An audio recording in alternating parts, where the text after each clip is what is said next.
A bill from the power company with, I'm sure, plenty of excuses why my rates keep going up.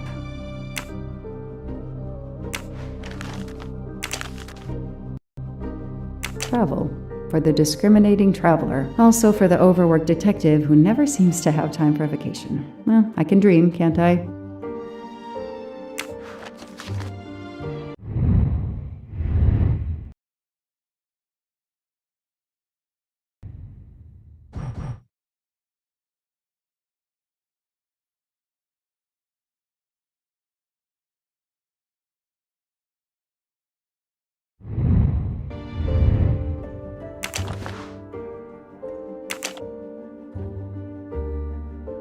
Years of no new leads in the Armstrong case, and then this. Michael Clark, the sarcastic reporter, my prime suspect in the kidnapping, murdered 4 years ago?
This is Michael Clark? He doesn't look anything like the journalist I interviewed. Michael, you have earned a place on my evidence board.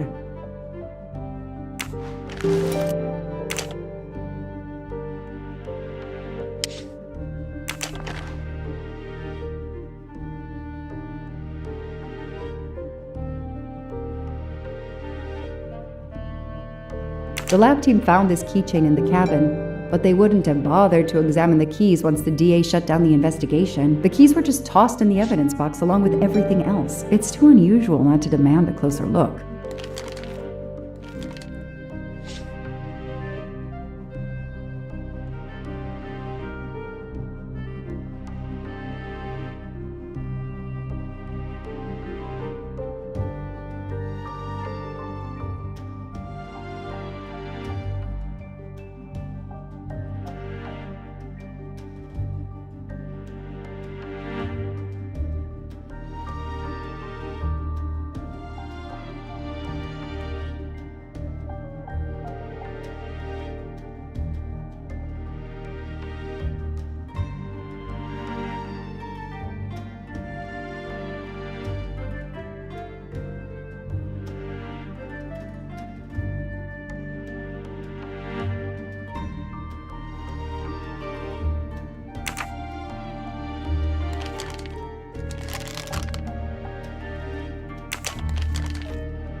A key knife. They sell them on the internet for self-protection.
A USB key. Let's plug it into my PC and see what nasty little secret it contains.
Fluffy, Daisy's plush toy.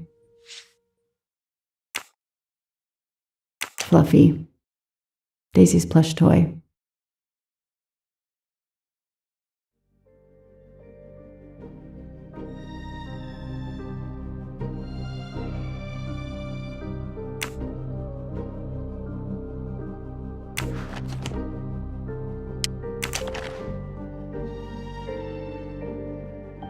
So clever.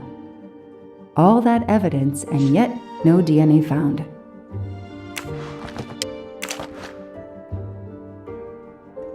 The only fingerprints found on the bottle were Suzanne's.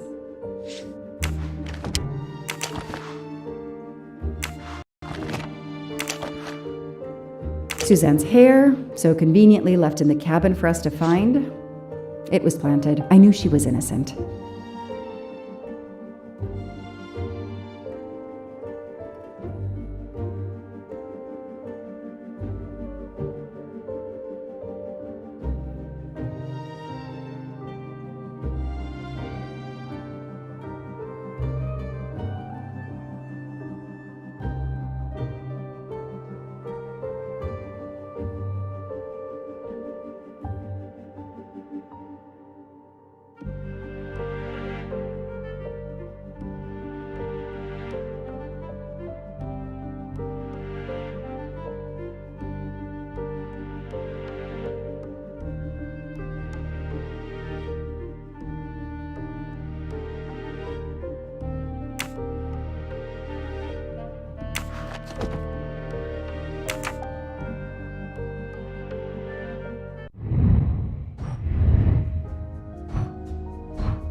What do we have here? A flashlight. They can also conceal knives, but in this case we have lockpicks.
I knew it!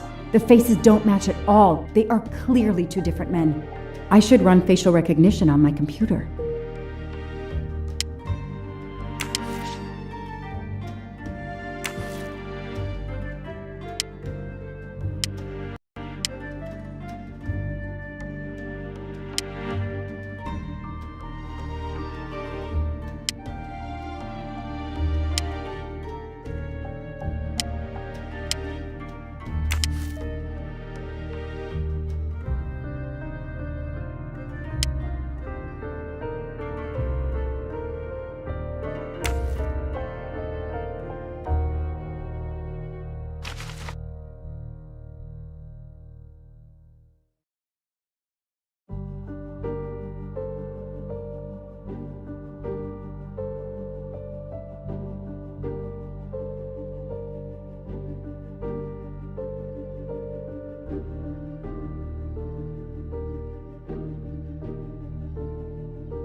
The DA resigned soon after the Armstrong case. It haunted him just as it has haunted me.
I know I have to stop printing. It's bad for the planet. Shaved off the Metro beard. But I'd recognize that smug bastard anywhere. The man I interviewed 4 years ago posing as Michael Clark. This goes on the board. Maybe they needed to show the ransom to someone, to check if the serial numbers were still on record. I'll print them. On the wall they go.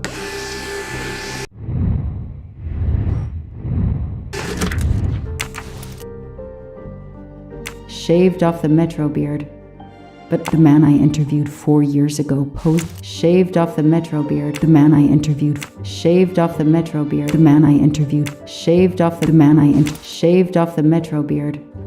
But I'd recognize that the man I interviewed shaved off the Metro beard. But I'd recognize that smug bastard anywhere. The man I interviewed 4 years ago posing as Michael Clark.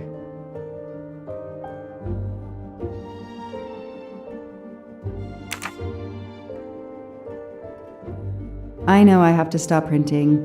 It's bad for... Okay, the real Michael Clark has been dead for years. Let's see if the photo of the fake Michael Clark matches someone in the database of known criminals. I've tried this several times in the past few years, but came up empty.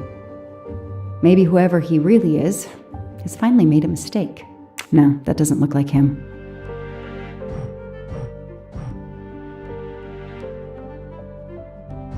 No, that doesn't look like him. That could be him, but he looks pretty different. Yes, he seems different at first glance, but still, it's the same person. All right.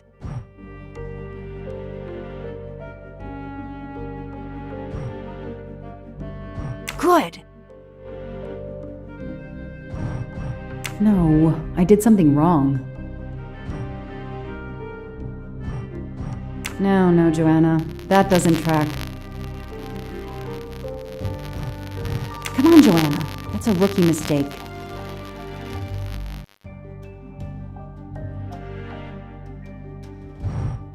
He's changed his appearance a lot. Probably had some plastic surgery on his nose, but there is no doubt it's the same person. Let's see why he was arrested.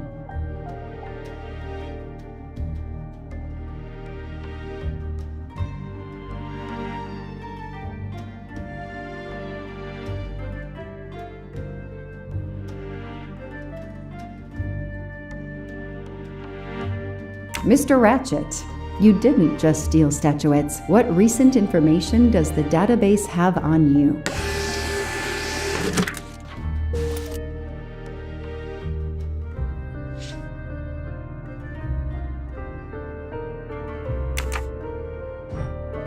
Absolutely nothing on this Cassetti. His driver's license is almost surely a fake. It's so frustrating. I have a name, but I can't find anything about him. But I know just who to call.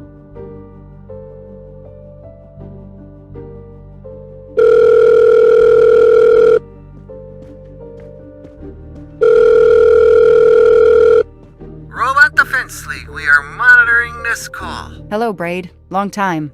Oh, Joanna. Hey, how may I assist you? I need you to search the dark web. Yeah, can you narrow that down a little? Because, it's pretty big and pretty dark out here. Could you find intel about a Samuel Ratchet? Samuel Ratchet. Got it.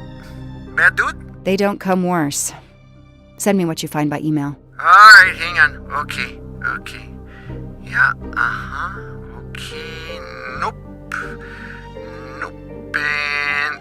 okay. Oh, this might be something. I gotta do a deeper dive, but you should find this interesting. Could be coincidence if I believed in them.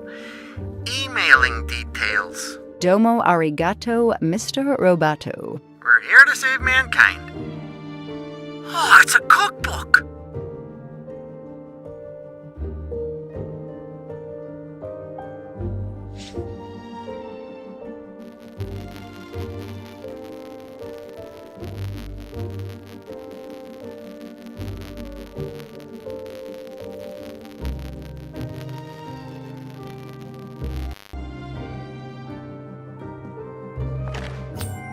Not really my style, but I'll take it.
So, Ratchet's real name was Cassetti.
This tattoo is the same on both pictures.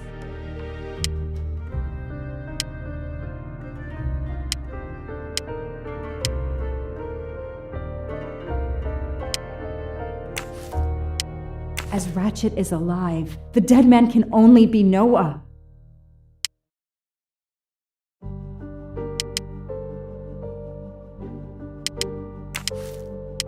Goodbye, Michael Clark. Hello, Samuel Ratchet, the man who stole your identity and your life.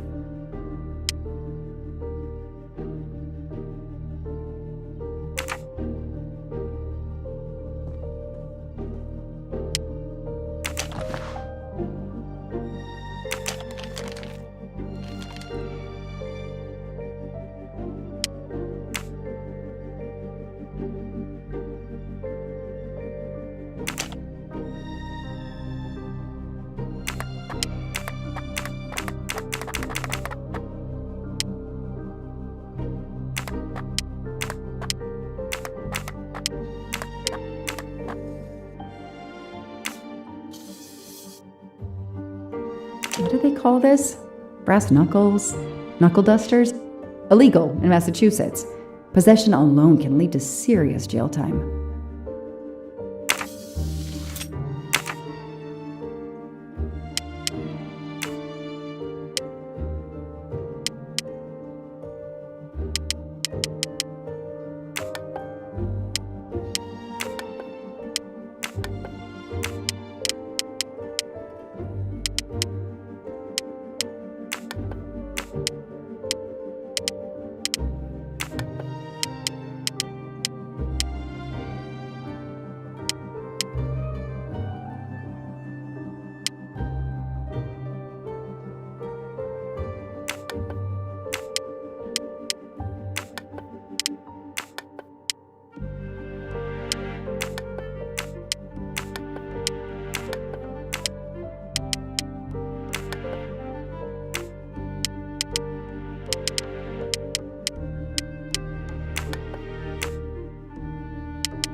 The Orient Express.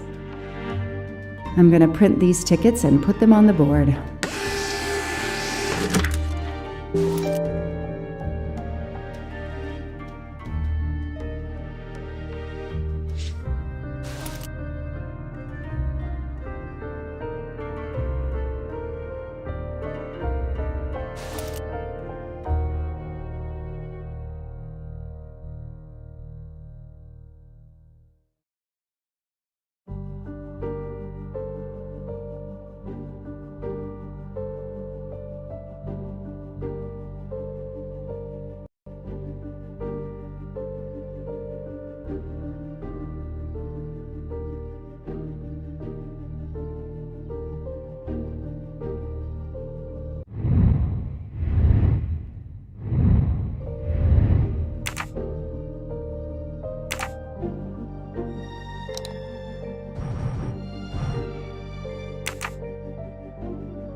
The person traveling with Ratchet has the same last name as my district attorney during the Armstrong case?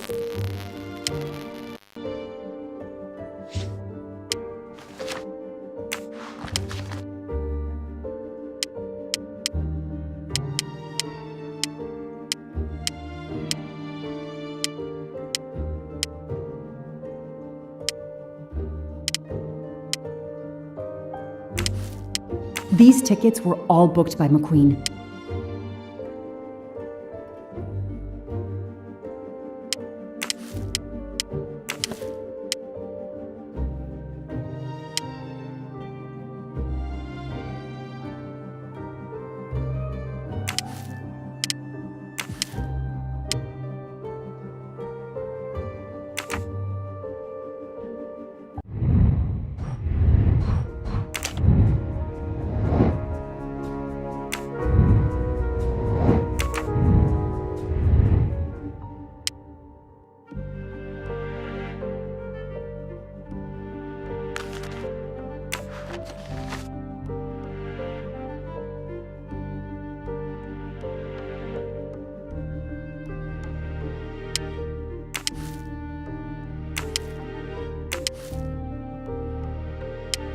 This is Ratchet's ticket.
I knew it. He's the son of my former DA. He goes on the evidence board.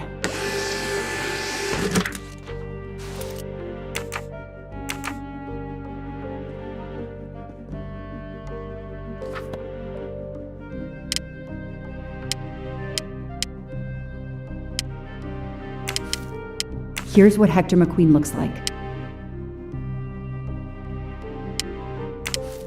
Hector McQueen is the son of District Attorney McQueen.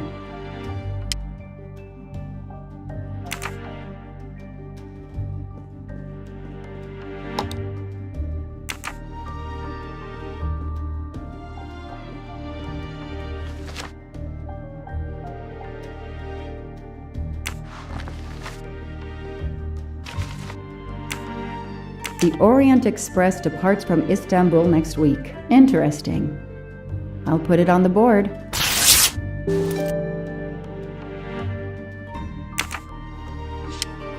The event?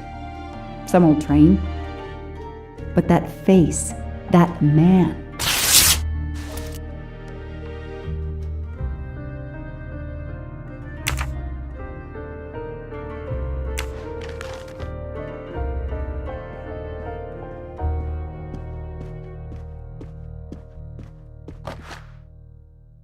I've read it probably 10 times already, but I can't get enough of it. Don't know why. Maybe because it helps me sleep?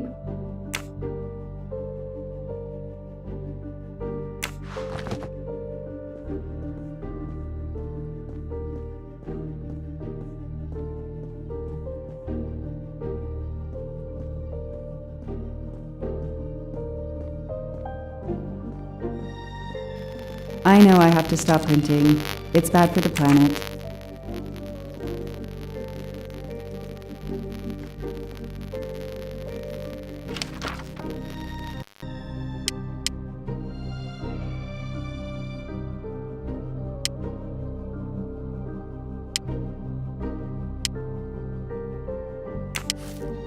Next week, a certain Edward Masterman will be on the Orient Express.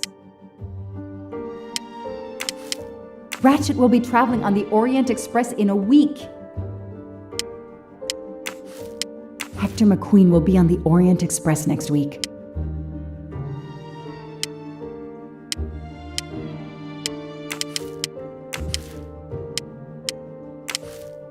Foscarelli will be on the Orient Express next week.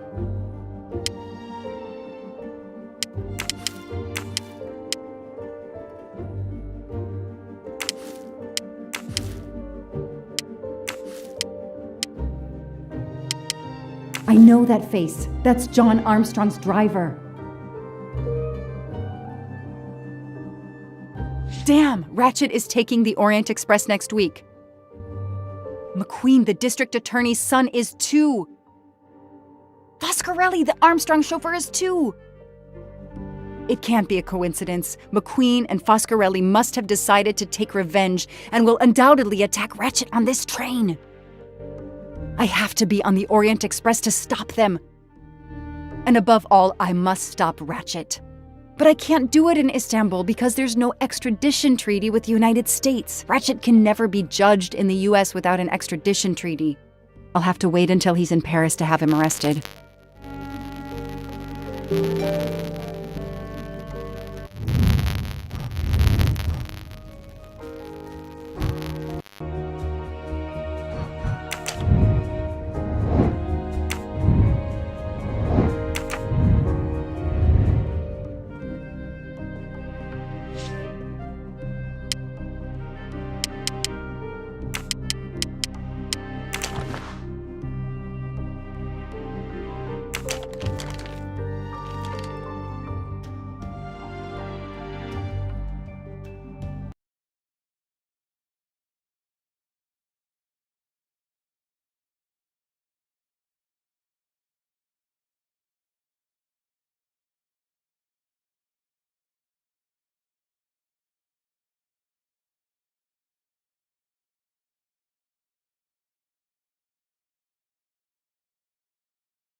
What do we find?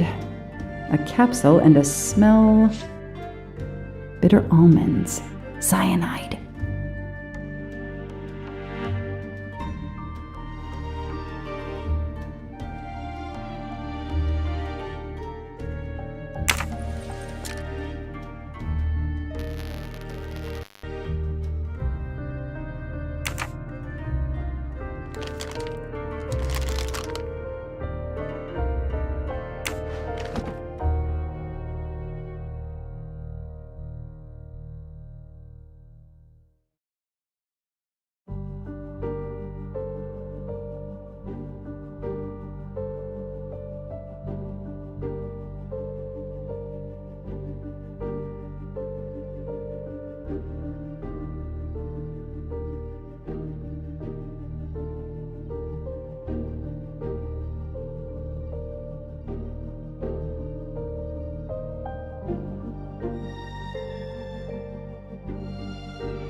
Every compartment is taken for this special anniversary journey.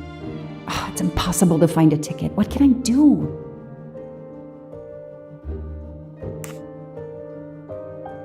Let's find out who's traveling on the Orient Express. Time to call Braid.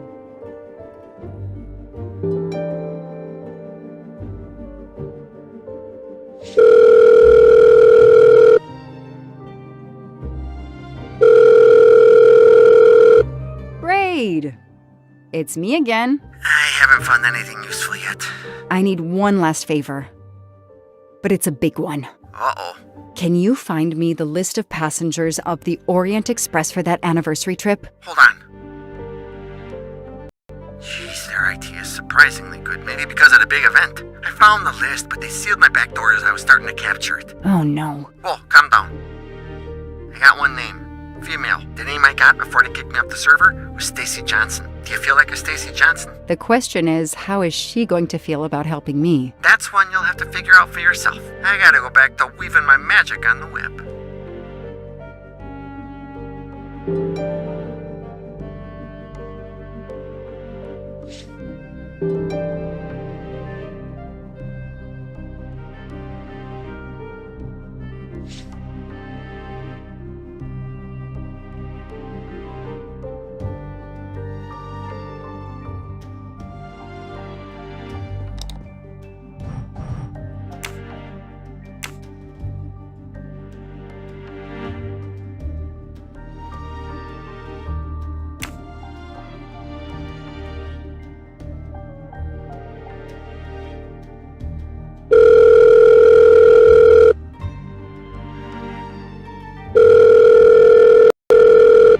Hello, is this Stacy Johnson? Who's asking?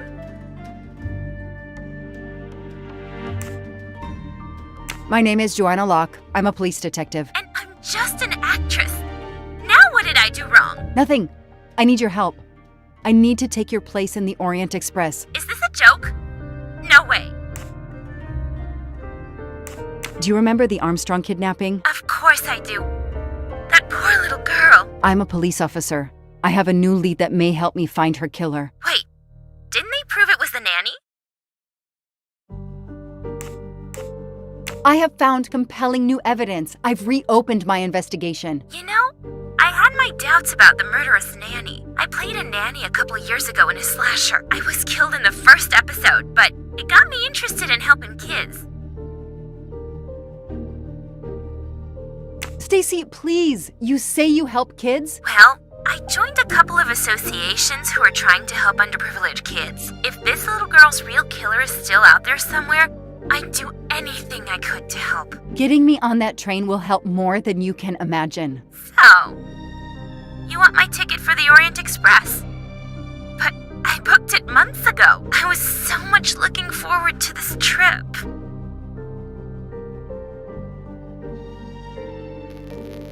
I'll give you twice what you paid for the ticket. You think I care about the money? You still don't get it, do you? I'm hanging up. Goodbye. Wait. Stacy, I can tell you care about kids. Here's your chance to help put this beast in prison for the rest of his life. Think of the publicity for those causes you care about. Think about the kids. The kids. Yeah. All right. We'll do it for Daisy and the kids who suffer. I'll take care of changing the tickets to your name and send it to you. Get him. Make him pay. I will. Thank you so much.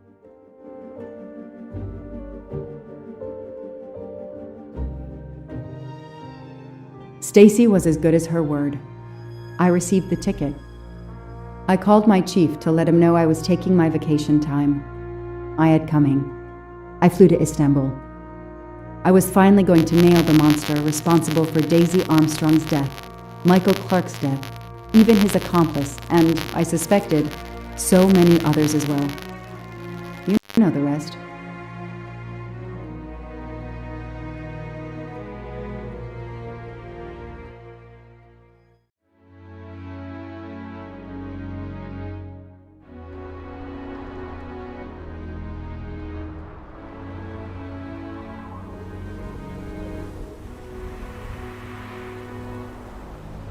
And that's how I found myself on this train. On Ratchet's trail. The rest, you know. My identity is easily checked with the Berkshire Police.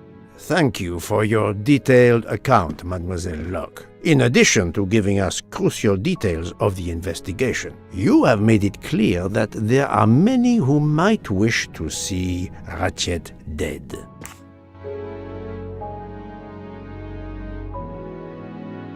I know you are innocent. Your forthright testimony and your movements, or lack of them, last night eliminate you from our list of suspects. I agree, without a doubt.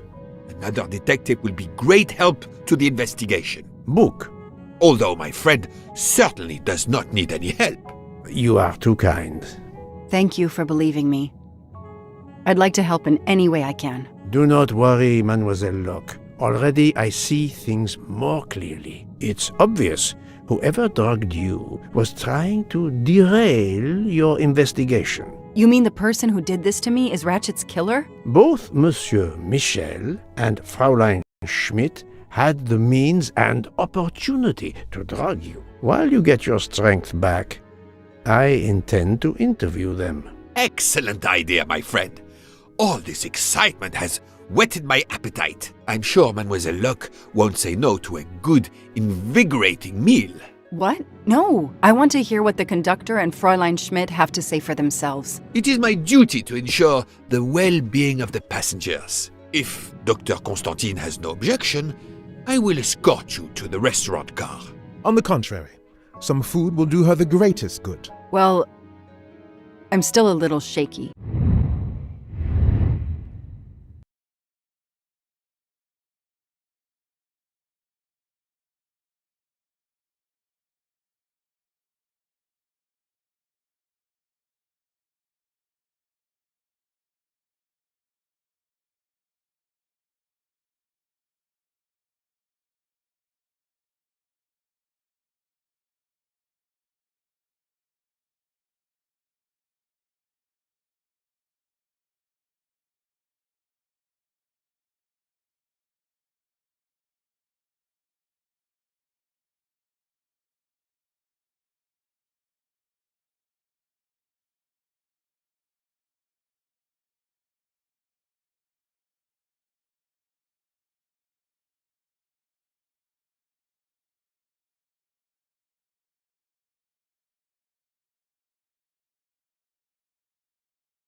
Mr. Poirot, will you please keep me informed about what you learn? You may be certain of it.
Good evening, Fräulein Schmidt. May I disturb you for a moment? You asked so politely, mein Herr, but I do not think I have a choice.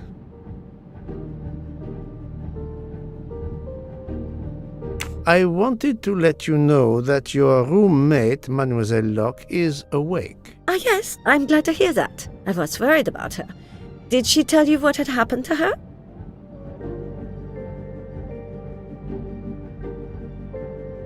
She saw you pour something in her tea. And she drank the tea knowing it was drugged? Come now, Monsieur Poirot.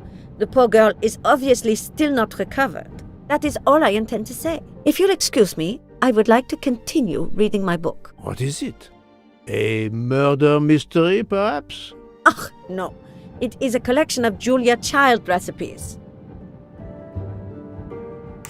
Unfortunately, she doesn't remember much, but we found a residue of a sleeping pill in her cup of tea. Since you two were alone together in your room when she drank it, who else but you could have drugged her? Must I point out I do not make the tea on this train? You should question the conductor or the kitchen staff.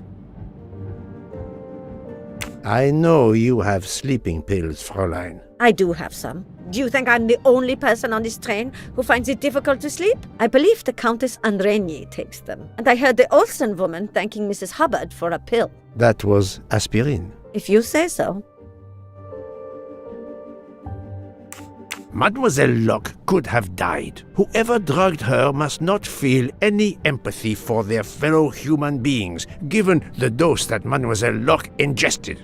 She was close to death. Oh my God. What did I do? I didn't want to hurt her.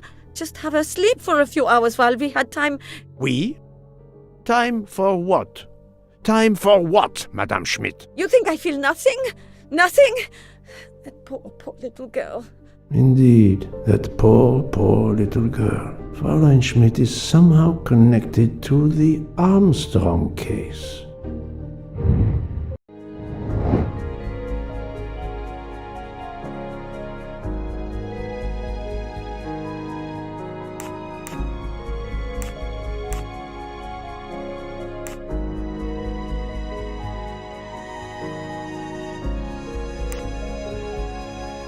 Think, Poirot. That is not a good answer. No, not good.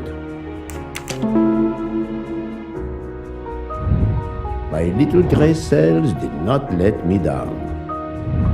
Fräulein Schmidt, I have a certain reputation for sniffing out... I am not a murderer. Forgive me, but I was going to say brilliant chefs. You were the Armstrong family's cook, were you not? But... yes. I was the cook of that lovely, lovely family. I'm sorry, but I must ask you to give me some time to collect myself. It wasn't supposed to be like this, my darling, my poor darling child. I will give you that time, Fräulein.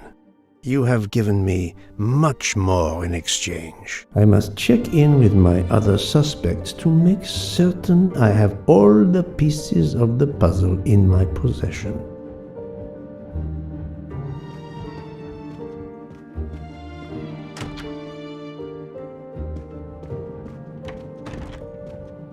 Can I get you something, Monsieur Poirot?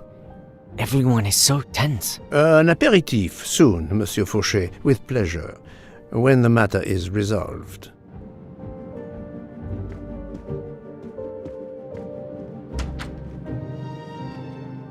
Jean, you've mixed everything up again. Oh, I can't find the coffee liqueur for tonight's dessert.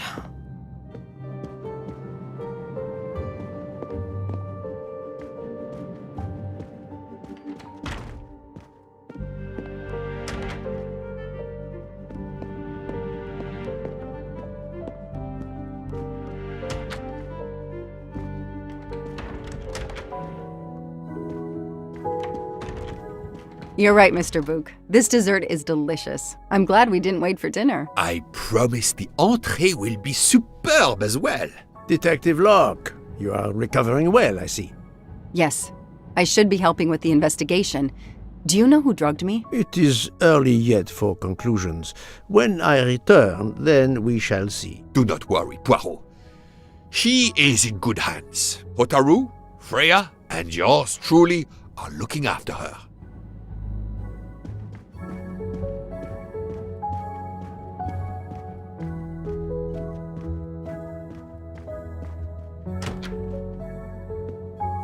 Not now!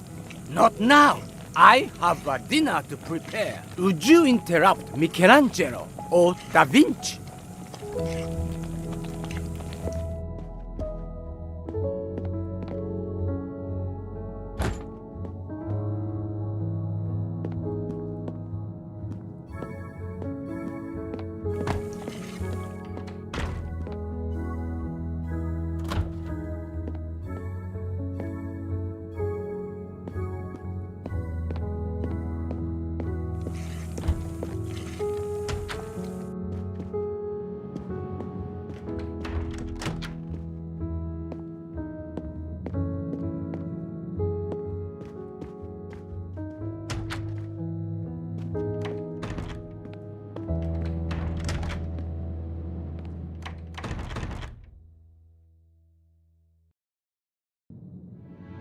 Good evening, Michel. Am I bothering you? You seem stressed. With everything that's going on, I must admit, it's difficult to be relaxed. Of course, I understand. Especially since we know that Detective Locke's tea was drugged before it was served to her. Detective? Come now, Michel. Surely you would have taken the opportunity to search her things and found her badge. Luckily, she woke up and was finally able to tell us her story. Hotaru boiled the water, Jean made the tea. I just brought it. Sir, it could have been any of the staff. Your defense is to accuse others?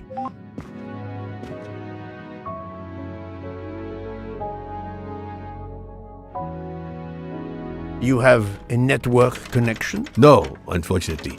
It's just an automatic reminder to pay my rent. I always forget, and my landlord complains. Pierre Michel had to be involved in the murder. The drugged tea, his post at the end of the hall, and now I know why I know more than one of those people on the screen.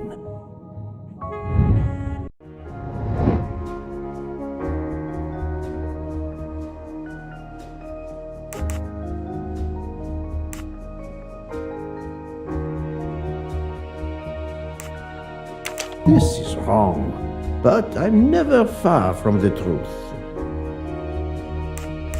Adequate.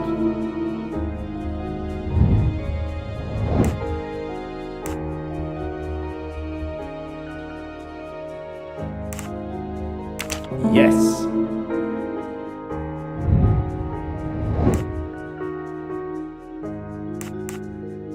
Brilliant.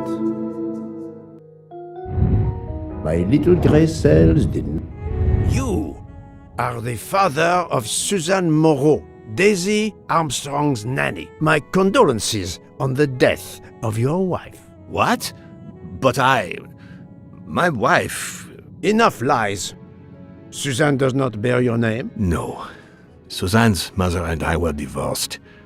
Suzanne kept her mother's name. My most sincere condolences, Monsieur Michel, on the deaths of Suzanne and your wife. This job, I loved them, but I was never there for them. Then, a year after the divorce, Solange became ill. Suzanne took her to this special hospital in the US. Got that job as Daisy's nanny. I understand your pain, and the reason that led you to drug Detective Locke. We really can't hide anything from you, can we? Many have been foolish enough to try and keep the truth from Hercule Poirot. Yes, I admit, I drugged the tea. But it was only to keep her quiet, until I could...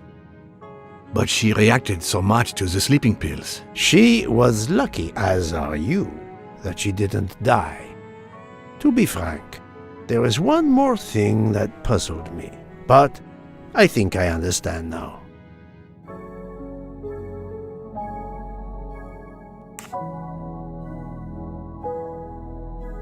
Monsieur Hardman was Suzanne's fiancé. Huh. I have the impression my whole life to you is an open book. Yes, Cyrus was my daughter's fiancé. I almost consider Cyrus as my own son. Of course, much more is clear now. I have been patient long enough. It is time to go and see what all the commotion is next door.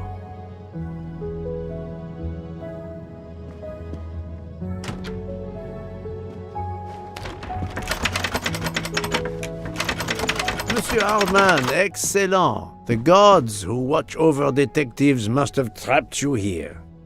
Why didn't they watch over me? I'm a detective too. I was talking to Michelle about a leaky faucet, and I wanted to go out, but you showed up. No need to invent some preposterous story. But really, Michelle has told me everything. You are the fiancé of Suzanne Moreau, his daughter. Oh, I see. Surely this is not a big surprise to you. No. Suzanne was the only woman I ever loved. And I failed her. We got into a spat. It was nothing, but I was too proud to apologize. We weren't speaking at all. Suzanne never really cared for that guy Noah. She would have forgiven me. If only. If only. If only. A common refrain between lovers who quarrel. Obviously, Pierre Michel and Fräulein Schmidt both drugged Detective Locke's tea, causing the overdose. No wonder she had so much trouble waking up. Time to report my findings to her and book. Another delightful trophy for my collection.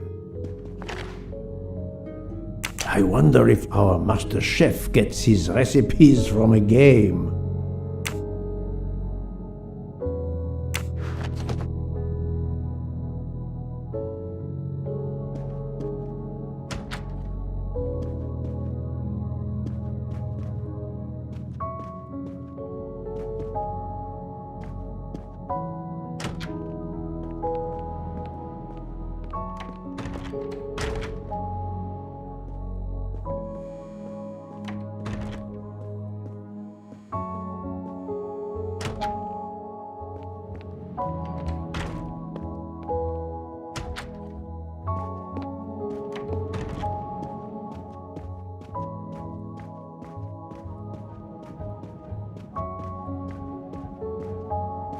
So, my friend, tell me, you have something new? Mademoiselle Locke, I know who drugged you. Fräulein Schmidt and our conductor Pierre Michel both admitted putting sleeping pills into your tea. This explains your overdose. They are relieved you are recovering. Michel drugged a passenger? On behalf of the company, I offer my apologies to you, Mademoiselle Locke. Michel will answer for this outrage. Both of them? I was pretty sure about Fräulein Schmidt, but I admit that I did not suspect the conductor. I have uncovered multiple connections with the Armstrong case. Pierre Michel is the father of Suzanne Moreau, little Daisy's nanny, and Monsieur Hardman was Suzanne's fiancé. As for Hildegard Schmidt, she was the cook of the Armstrong family. What a coincidence, don't you think? But it's incredible! What are the odds that so many people linked to that tragic affair ended up on the same train? About the same as you winning the lottery, my friend. I wasn't the officer who interviewed Fräulein Schmidt back then, so she couldn't recognize me here on the train. How could they know who I was? There were other passengers who might have. Or she may have seen you when you visited the Armstrong home. It is now clear to me that some of the clues to this elaborate plot were staged for my benefit.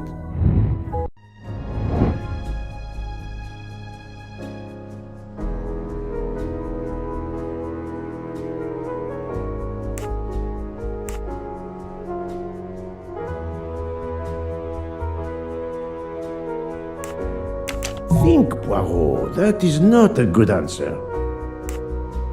No, not good.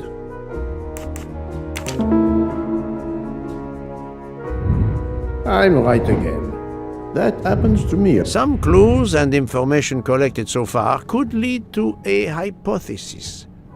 The murderer boarded the train in Vinkovsky, killed Ratchet, and then left the train immediately. How did you come to that possibility? Monsieur Hardman told me about a short man with a high-pitched voice who threatened Ratchet. Imagine for a moment that this man, wearing a wagon-lit conductor's jacket, killed him while Michel was on the platform at Vinkovsky. This murderer then hid the conductor's jacket in Detective Locke's room, then fled before the train left.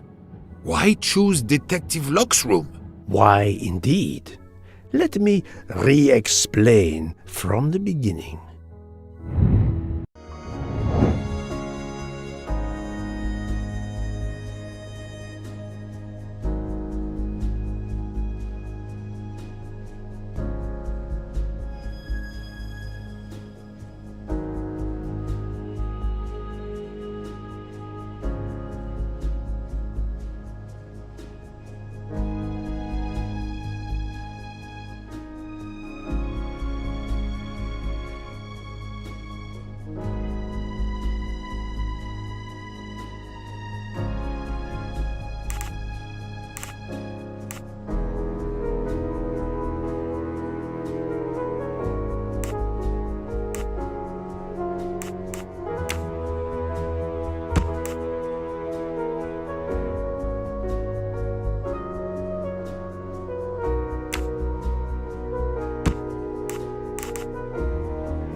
That was easy. Mon Dieu! Oui! That must be it! Everything fits so well! It fits too well, my friend. Other clues lead to a second hypothesis, much more plausible.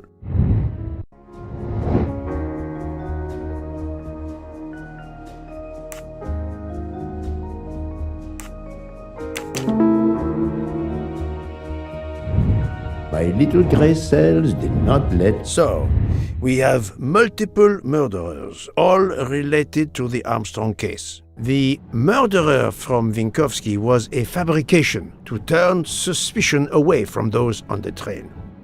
They expected the investigation to be led by some small-town official who could easily be misled. Mr. Poirot? Detective Locke, forgive me. You are an obvious exception. You tracked Ratchet with the tenacity of a bloodhound. Unfortunately for the killers, they not only had you to deal with, but now they had, and I say this with all modesty, the world's greatest detective, Hercule Poirot, dropped into the midst of their meticulous planning. Multiple murderers? Multiple detectives? Poirot, please take pity on me. Who is linked to this case, and who is not? My poor friend, I have gone speeding out of the station without you. I will continue.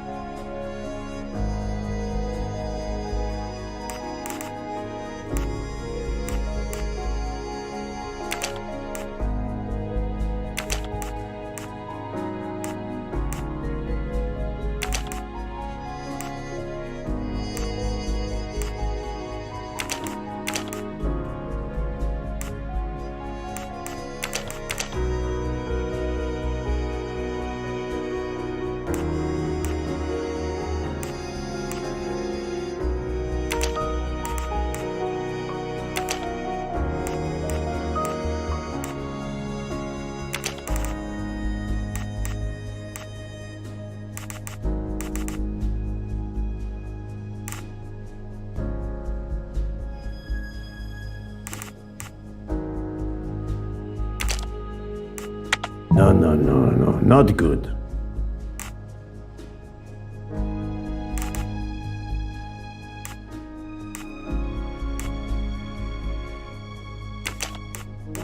Think, Poirot, that is not a good answer.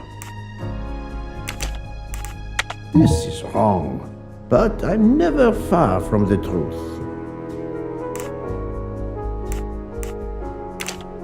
I do not think that's the right answer.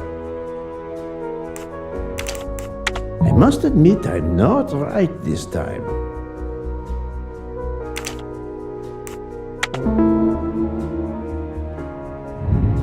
That's the right answer.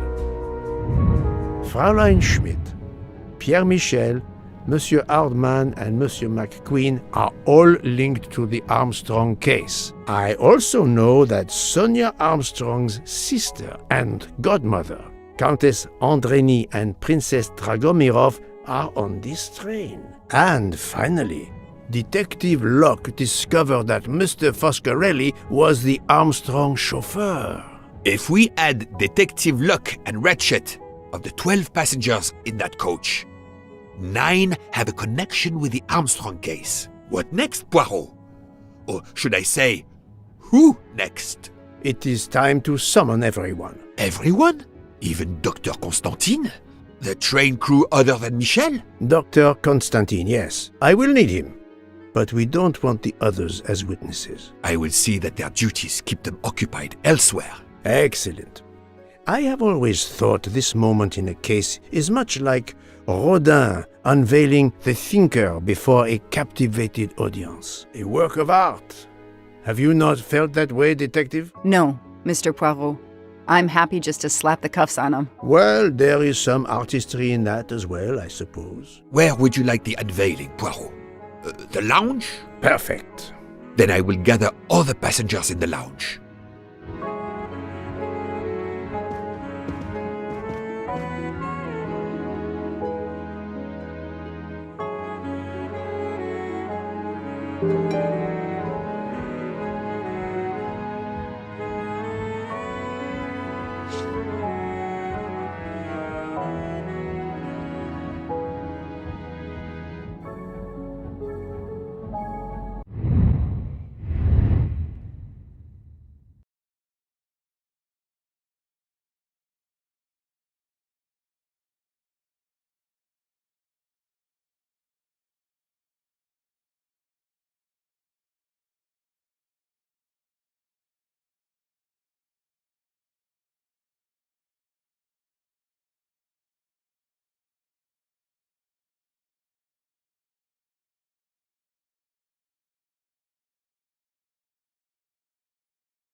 Monsieur Bouc, are the train crew locked in their quarters? Yes, they are. Then the stage is set for the final act.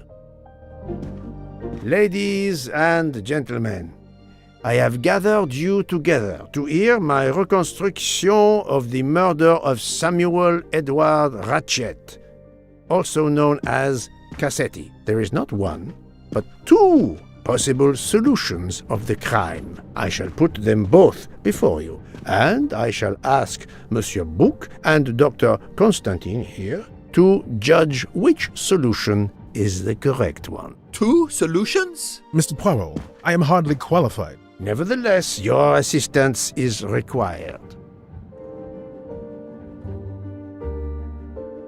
Now, you all know the facts of the case. Ratchet was found stabbed to death this morning. He was last known to be alive at 12:37 a.m. last night, when he spoke to the wagon-lit conductor through the door. His watch was found to be badly dented, and it had stopped at 1:15.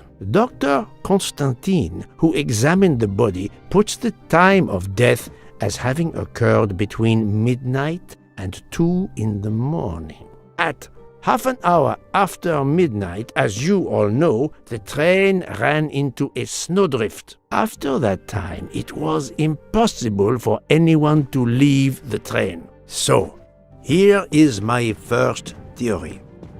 The enemy, as Ratchet expected, joined the train at Vinkovsky by the door left open by Captain Arbuthnot and Monsieur McQueen, who had just descended to the platform. He was equipped with a wagon-lit jacket, which he wore over his ordinary clothes, and a pass key which enabled him to gain access to Ratchet's compartment in spite of the doors being locked. Ratchet was under the influence of a sleeping draught. This man stabbed him with great ferocity, 12 wounds in all. He left the compartment through the communicating door to Madame Hubbard's compartment. Yes, that's so. Scared me half out of my wits. The murderer thrust the dagger he had used into Mrs. Hubbard's handbag in passing. Without knowing it, he lost a button of his uniform. Then he slipped out of the compartment and along the corridor. He put the uniform jacket into Detective Locke's suitcase to cast suspicion on her. And a few minutes later, dressed in his ordinary clothes, he left the train just before it started off again, using the same means for egress, the door near the dining car.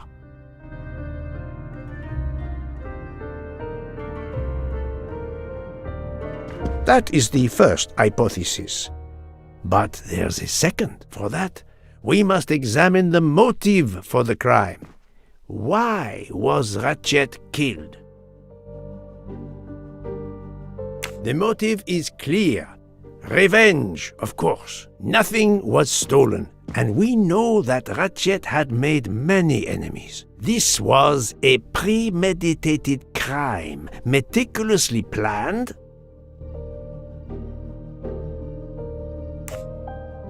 Since the kidnapping and death of little Daisy Armstrong, which traumatized many people close to the family. Even when the police concluded that it was Suzanne Moreau, questions remained. Detective Locke continued her investigation, as did others. They became convinced the truth lay elsewhere. We now know who the real murderer of Daisy is.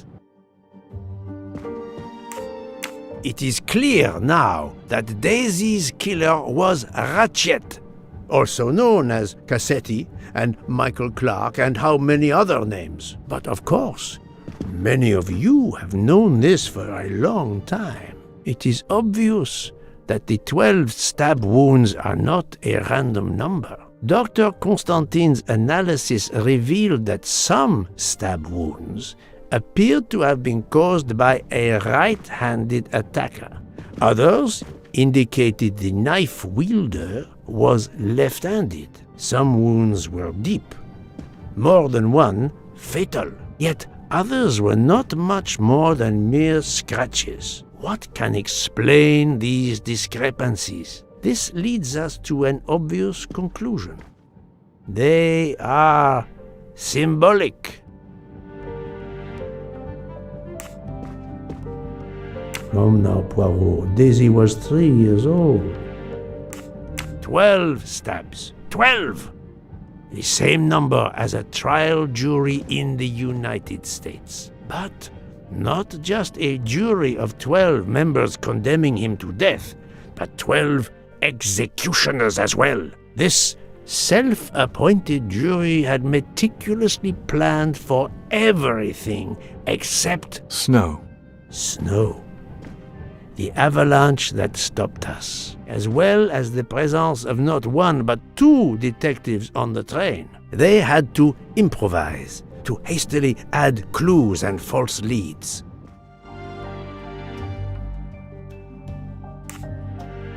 The time on Ratchet's broken watch was deliberately set to conceal the true time of the crime.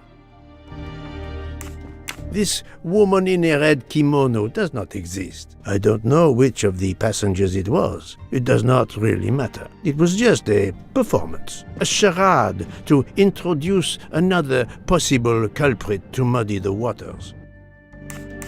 The vial of vaping liquid incriminated Captain Arbuthnot. However, he had a solid alibi confirmed by Monsieur McQueen. Impossible then to suspect him. The conductor's jacket, found in Detective Locke's suitcase, was put there only to cast suspicion upon her. All these false leads were intended for me. But I am Poirot. I understood the truth.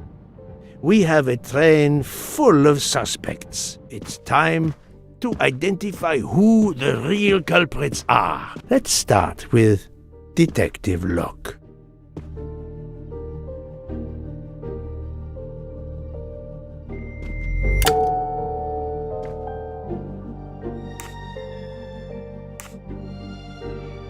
Planting the conductor's jacket in her suitcase was an attempt to implicate Detective Locke, but she couldn't fake her drugged condition. Dr. Constantine can testify that the drugged tea incapacitated her for hours, and she had 2 relapses. Let us move on to Monsieur McQueen. When I told him about Cassetti, he looked very surprised that I managed to make the connection between him and the Armstrong case. He told me, "But I thought we had..." I think he meant,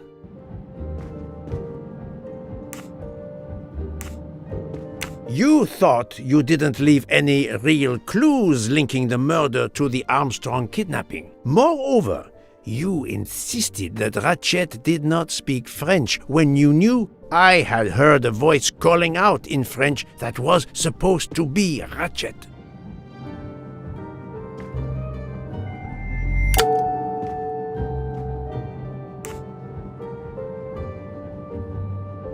No, although I think he was the one who put the photograph in Ratchet's room to send him a last message before he died, I cannot prove it.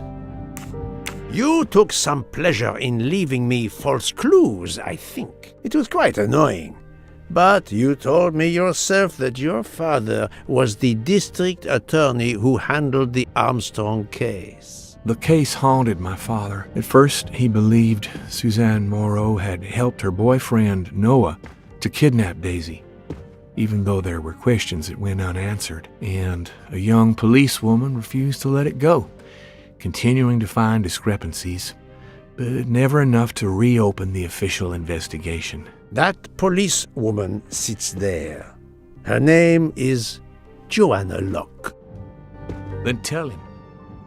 Tell him how in the end my father believed you, how he resigned a job that he loved, racked with guilt that he may have let that monster go free. He died young, broken, his faith in justice broken. That's what Ratchet did to him. Thank you for your honesty, Monsieur McQueen. Your father is one more victim of the man who called himself Ratchet. Now, I will turn to Ratchet's valet, Monsieur Masterman.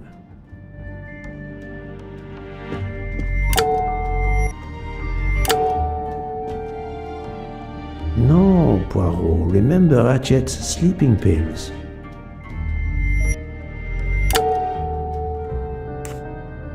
Ratchet sensed danger close to him and naturally wanted to stay awake. You gave him sleeping pills without his knowledge. Once he was sound asleep, you could do what you had to do in peace. Sir, I'll tell you the truth. I was Colonel Armstrong's adjutant in the war, sir, and afterwards, I was his valet in New York. I'm afraid I concealed the fact this morning. It was very wrong of me, sir, but I knew how suspicious it would look. Is that all you have to say? That's all, sir. Now, to leave no suspicious stone unturned, let us move on to Monsieur Bouc. What? Me? A suspicious stone?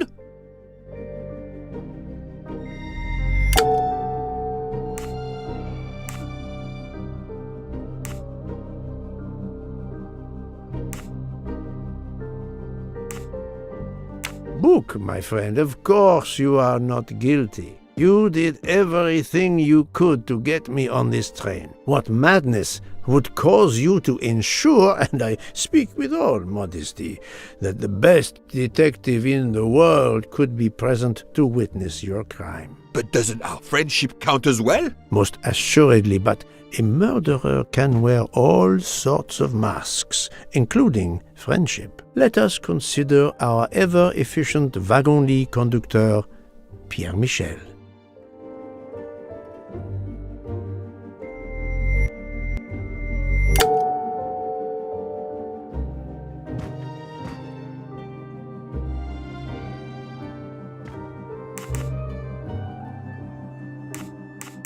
No, that is his motive. I need real, tangible proof. Your admission that you drugged Detective Locke immediately incriminates you. But the murder could not have been possible without your very capable assistance. Your knowledge of train procedures made the murder possible, and your position in the corridor of the train allowed you to be the perfect alibi for several passengers. And your motive? Suzanne Moreau, Daisy Armstrong's poor nanny, who was wrongly accused and committed suicide, was your daughter. C'est enfoiré. He got what he deserved. My poor daughter has finally been avenged. My Suzanne.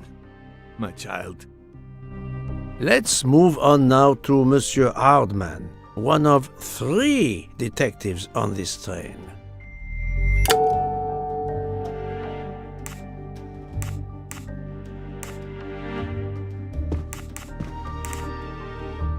I speak for all detectives when I say the fact that Monsieur Hardman is a detective does not make him a murderer. He lied about his profession, but he was hired by Ratchet. Why would he kill the man he was hired to protect? Monsieur Hardman, I think you are a real detective, but you were never hired by Ratchet. Your alibi was that you were watching the corridor to protect Ratchet, which, of course, you never did. You protected Pierre Michel.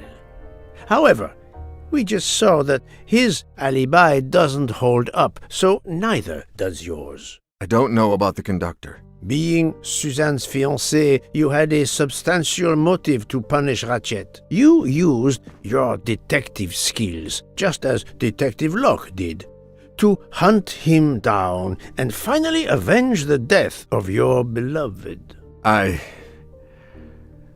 right, Mr. Poirot.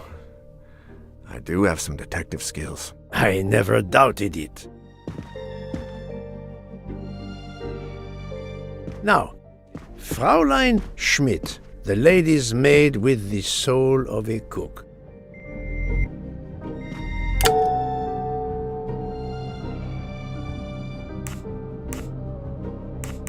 Fräulein Schmidt, you told me of your remorse for drugging Detective Locke. I believe you are sincere. However, as the cook of the Armstrong family, you experienced the drama from within. The death of Daisy, then Sonia Armstrong, who died in childbirth, and finally, Suzanne and John Armstrong. So much misfortune in that poor family. The death of this criminal is only justice. Let us move on to Countess Andrény. I was impressed by the earnestness of her husband when he swore to me solemnly on his honor that his wife never left her compartment that night. Should I believe it? Even if it seems logical, it's more complicated than that. I believe Countess Andrény.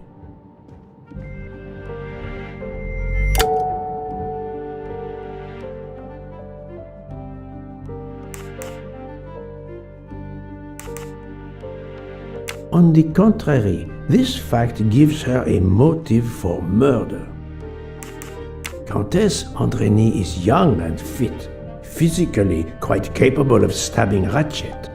The problem must be somewhere else. Countess Andrény, being Sonia Armstrong's sister, you had every reason in the world to want to avenge her. But you were incapable of stabbing someone, even after what he had done to you and your family. The night of the crime, you simply took a sleeping pill. I appreciate the irony that nearby, Detective Locke was also in a drugged sleep. When you awoke, you thought the nightmare was over. Rudolph? Hush, my love. Hush. Excellent transition. I was coming to you, Count Andrény.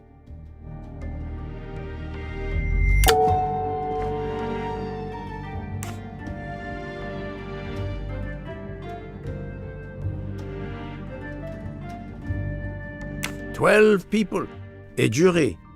This was very important to all of you. If Countess Andrény did not stab Ratchet, someone had to take her place. And you, Count, the beloved husband. I've seen how fiercely you love and protect your wife." Enough! I would do anything for Helena. Anything. Even that. Yes, even that. Let's move on to Monsieur Foscarelli.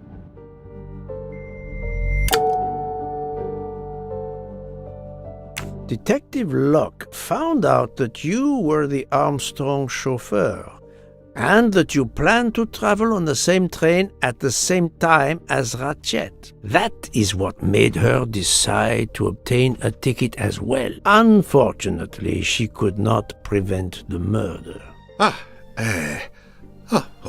Have you lost your tongue, Mr. Foscarelli? Oh, Daisy. She was the delight of the house. Tonio, she called me. And she would sit in the car and pretend to drive me. And you, Mademoiselle Olson, a champion for the immigrants, a worthy calling.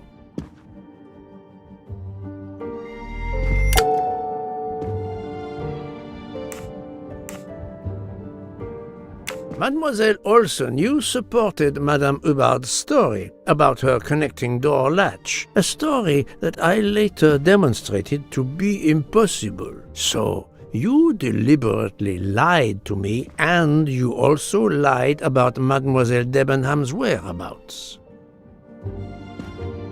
Enough! I can't take this anymore! I know what you want from me, Mr. Poirot. Very well. Here it is. She was my little Daisy, my angel, so patient. When I patched a scrape or took her temperature, that was my job. But she was so much more to me. She was a shining light in an ever-darkening world. I've tried to honor her, by caring for children who have lost everything. Thank you, Mademoiselle Olsen. You too shed light on your part in this mystery.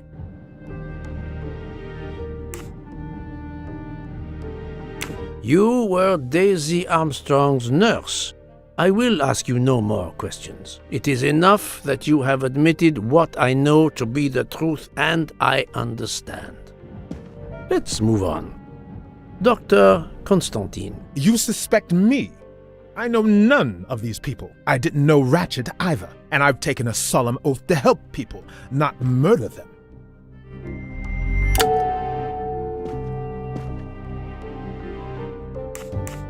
Dr. Constantine was certainly helpful to my investigation, but that does not prove he is innocent.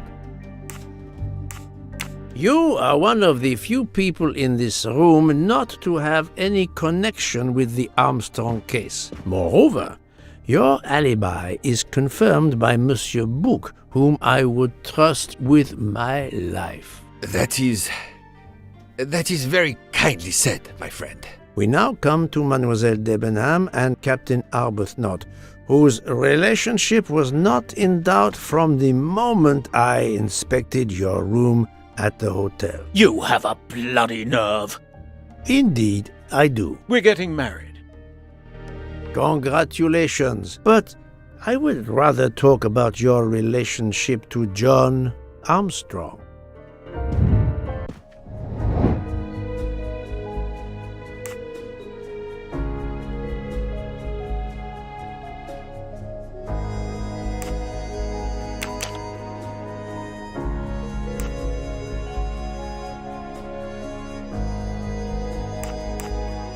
This is wrong, but I'm never far from the truth. Think, Poirot, that is not a good answer. I do not think that's the right answer. This is wrong, but I'm never far from the truth.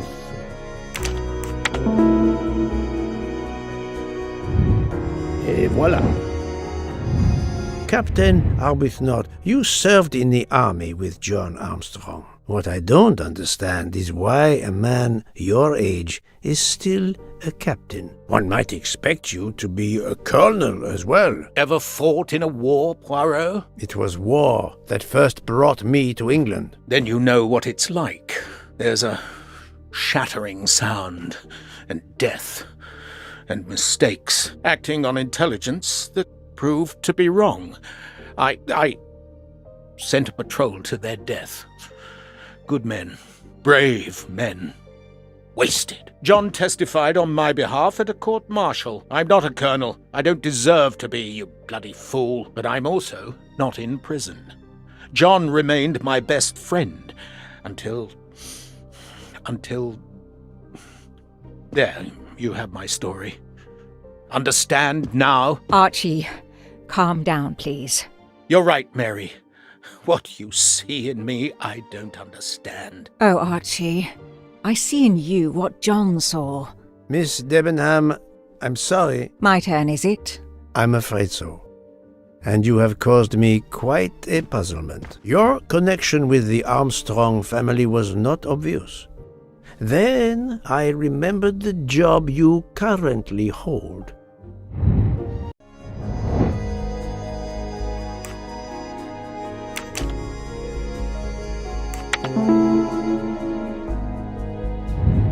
That's the right answer. You were the teacher of... No, she was the teacher of Countess Andrény. You were the teacher of Helena Andrény, whose maiden name was Helena Goldenberg before she married Count Andrény. Yes, absolutely. Why lie to you? She was an excellent student. Captain Arbuthnot.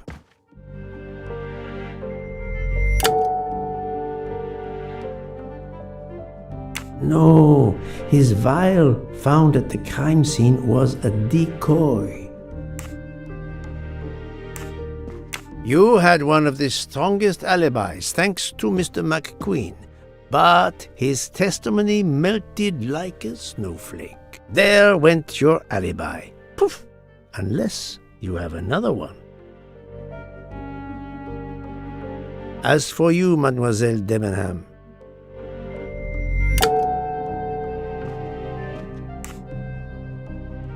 Mademoiselle Olsen was the only one who could confirm your alibi. I think you know where you stand. Very good, Mr. Poirot. Are you satisfied? I will be soon. Now I must turn to Sonia Armstrong's godmother, Princess Dragomirov.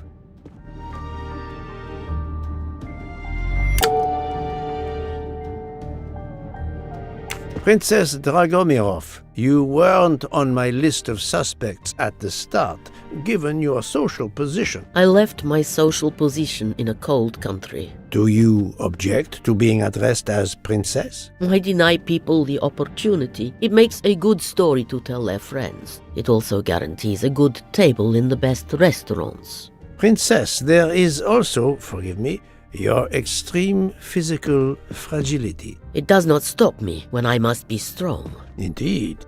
Of more importance, though, is the fact that you're the only left-handed person on the train. And the single blow to Ratchet from a left-handed person was very, forgive me, weak. Finally, I'm afraid I know the alibi that you shared with Fraulein Schmidt is false. You have been very thorough, sir. I hope you will permit me to say we are much alike. I am honored. Now it is time to end with Mrs. Hubbard, or should I say... Think, Poirot, that is not a good answer. Linda Arden. If Princess Dragomirov hadn't told me about her relationship with this famous actress, I might not have made the connection. But you are a great actress, madame. Your performance as a flighty, self-involved woman was superb. I never would have guessed something entirely different. As for what ties you to the Armstrong family, it is obvious.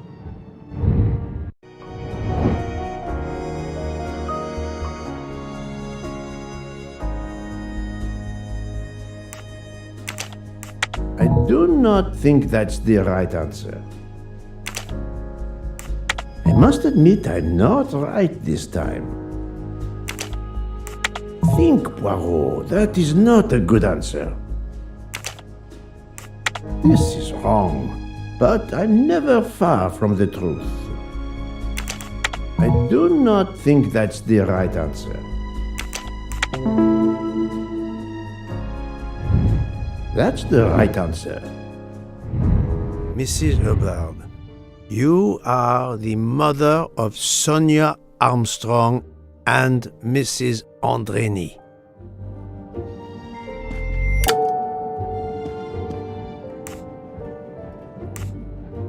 Madame Hubbard, you really are a remarkable actress. You put so much effort into your character and into staging the murder. I saw it as a perfect mosaic, each person playing his or her allotted part, so carefully arranged that if suspicion should fall on any one person, the evidence of one or more of the others would clear the accused person and confuse the issue. Everything was meticulously planned. But you hadn't expected that Detective Locke and I would be on this train, and the avalanche would block it on the night of the murder. You had to improvise. But again, improvisation would be another of your skills as an actress. So you came up with the story that the latch on the door that communicated with Ratchet's compartment was hidden by the handbag. I always fancied myself in comedy parts. That slip about the sponge bag was silly. Shows you should always rehearse properly. You know all about it, Mr. Poirot. You're a very wonderful man, but even you can't quite imagine what it was like. That awful day. I was just crazy with grief. So were the servants. We decided then and there that the sentence of death that Ratchet had escaped had got to be carried out. There were 12 of us, or rather 11.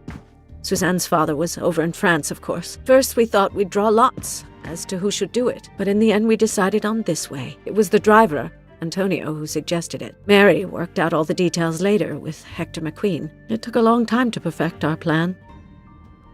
We first had to track Ratchet down. Hardman managed that in the end. Then we had to try and get Edward and Hector into his employment. Well, we managed that.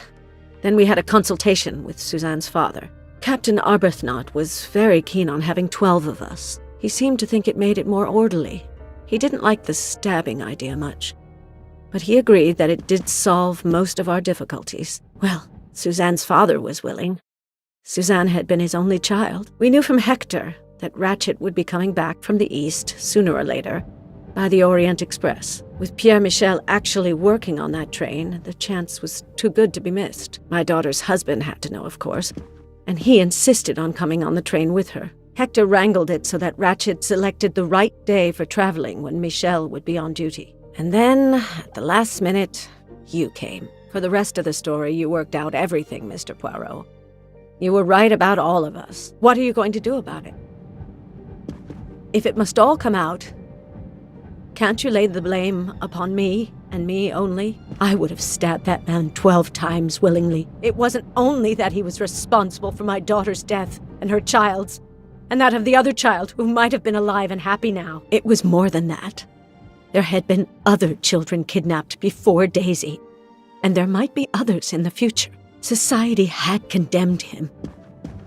We were only carrying out the sentence, but it's unnecessary to bring all these others into it, all these good, faithful souls. You are a director of the company, Monsieur Bouc. What do you say?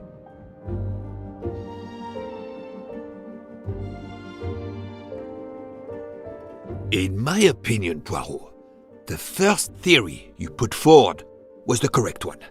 Decidedly so. I suggest that is the solution we offer to the police.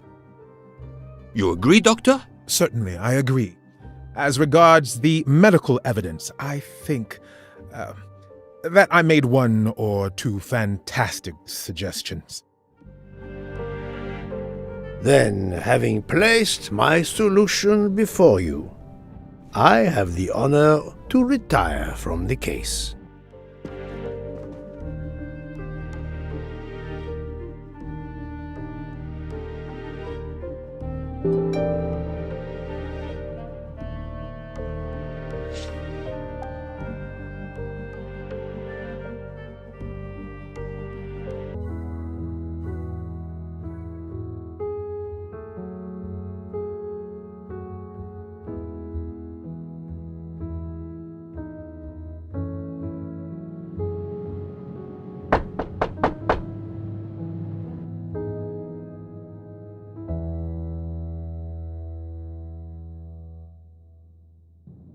I'm sorry to wake you up in the middle of the night, Poirot, but it couldn't wait. There was a detail that bothered me in my preliminary autopsy of Ratchet's body. I went back to examine the body and I discovered a wound covered by another. The blow I hadn't seen was delivered by a thinner, sharper blade. So there were not 12, but 13 stab wounds. 12 stabs for 12 jurors. It doesn't work with 13 wounds. The symmetry is destroyed. It can't be one of the culprits who stabbed him twice? Doctor, a different knife was used. There is only one explanation.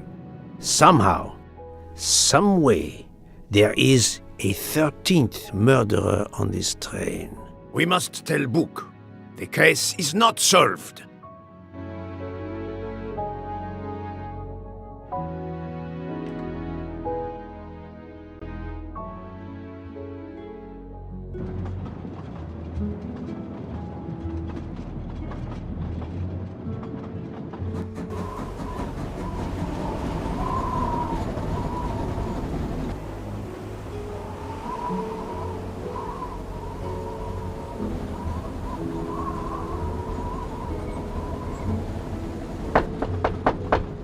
Please, come in.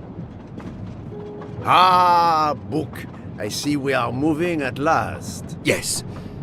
The way was finally cleared while we slept. If all goes well, we will arrive in Venice this evening. The train will be there for several hours for refueling and reprovisioning. What do we do with the 13th murderer? Do you have a lead? I thought about it. There is one clue that was left aside in my investigation. The diary I found in Ratchet's safe mentioned an appointment in Venice. Someone with the initials A.W. He will never keep the appointment. But there should be enough time. I must try to keep that appointment for him.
My little gray cells did not let me down.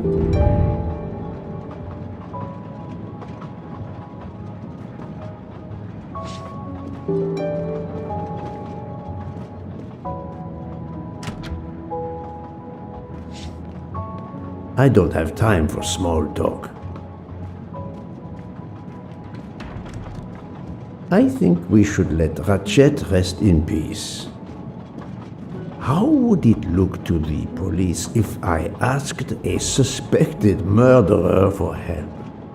I don't have time for small talk.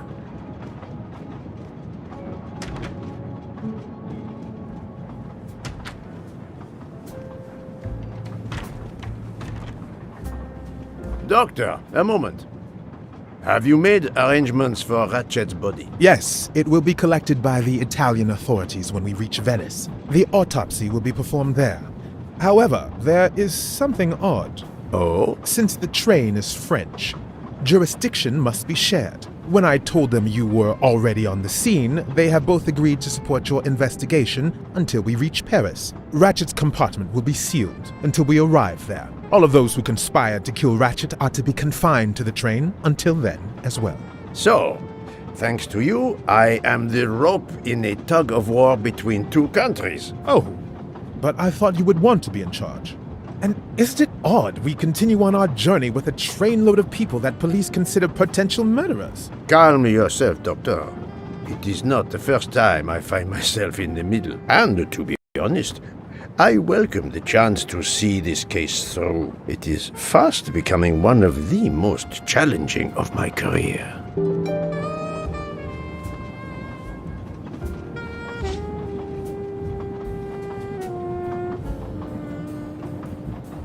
Doctor, a question. Could you assist my investigation in Venice? I can't. I'm afraid. I'm to accompany Ratchet's body when the Italian police take possession of it. I've been asked, commanded really, to help with the autopsy because of my earlier examination. So, my dear Book, how does our journey progress? We are well on our way to Venice. All of our passengers are locked in their rooms by order of the authorities. I watch them when they want to stretch their legs, like the captain there behind you. I see that you have the situation well in hand. Would you be able to accompany me to Venice to follow a lead? I'm honored you asked me, my friend. I would have loved to help you. But I have to manage the situation here. I must make sure no one gets off the train in Venice and that Ratchet's body is transferred.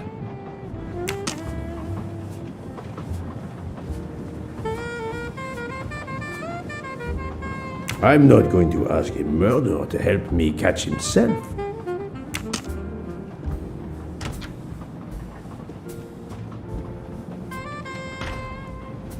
Mademoiselle Locke, you are clearly an excellent police officer. Could you accompany me to Venice for an investigation into Ratchet's activities? There is much we still need to know.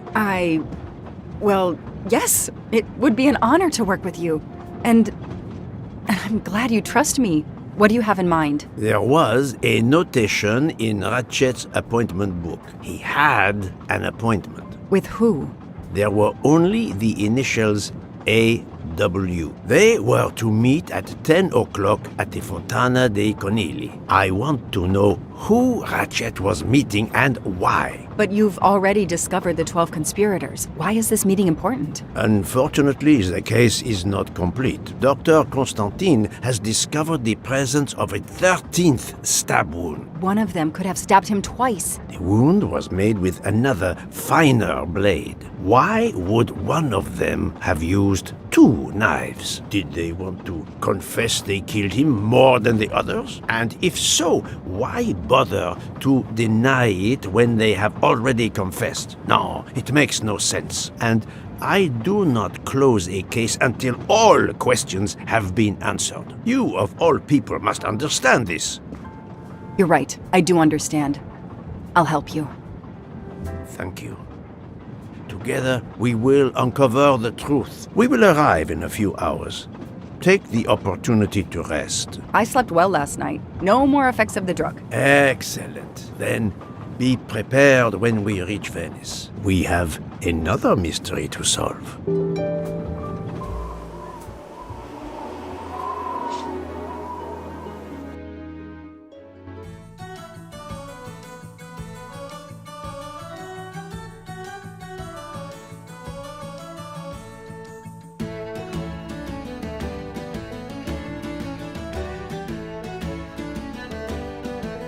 This is the 3rd embarking dock, and no gondoliers available at all.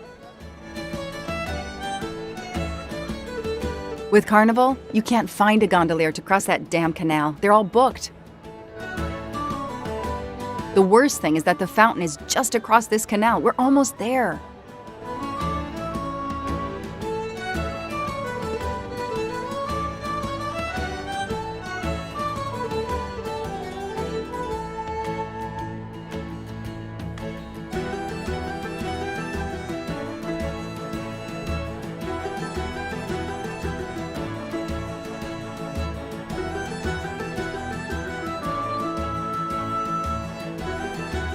I see a gondolier just over there.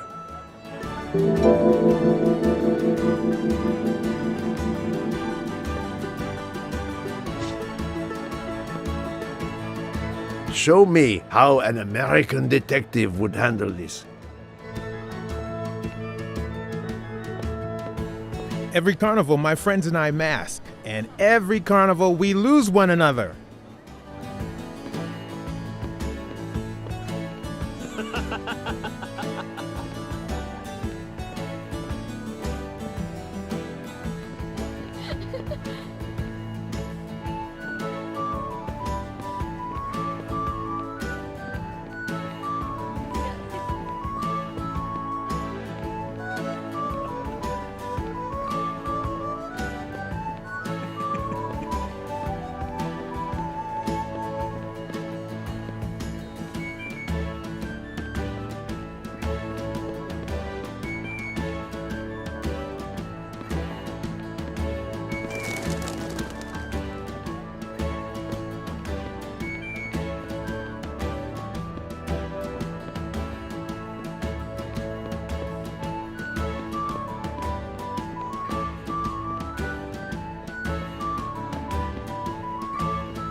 It's impossible to find a gondolier during Carnival.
It's calm and relaxing, although not as clean as it could be.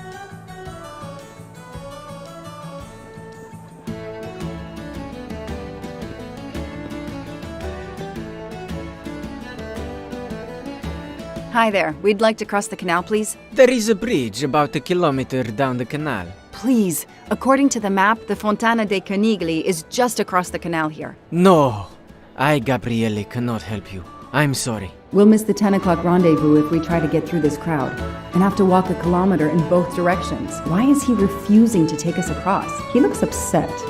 I should try to find out why. If it's a matter of price, I'm sure we can work it out. Money? Money won't help me now. His problem isn't money. What is it then?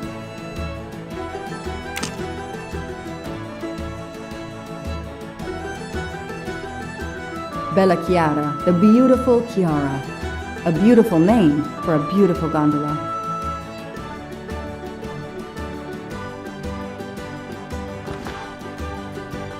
Ah, what a sham. A beautiful bouquet crushed by revelers.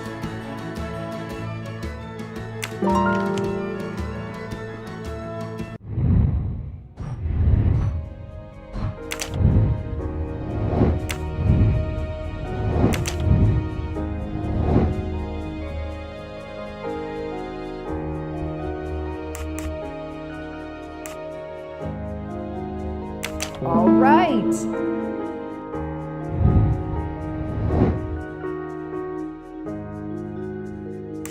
I don't need Mr. Poirot to tell me I'm wrong. All right. That is a great detective job.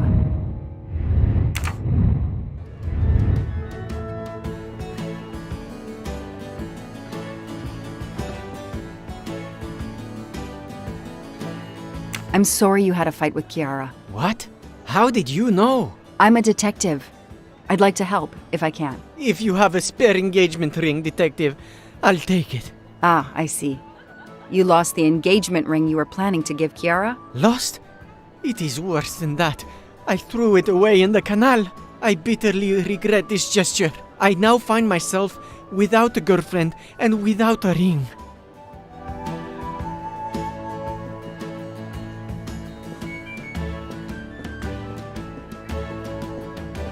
If we find the ring, maybe the gondolier will take us across. You are right. There is not much time. I will help you.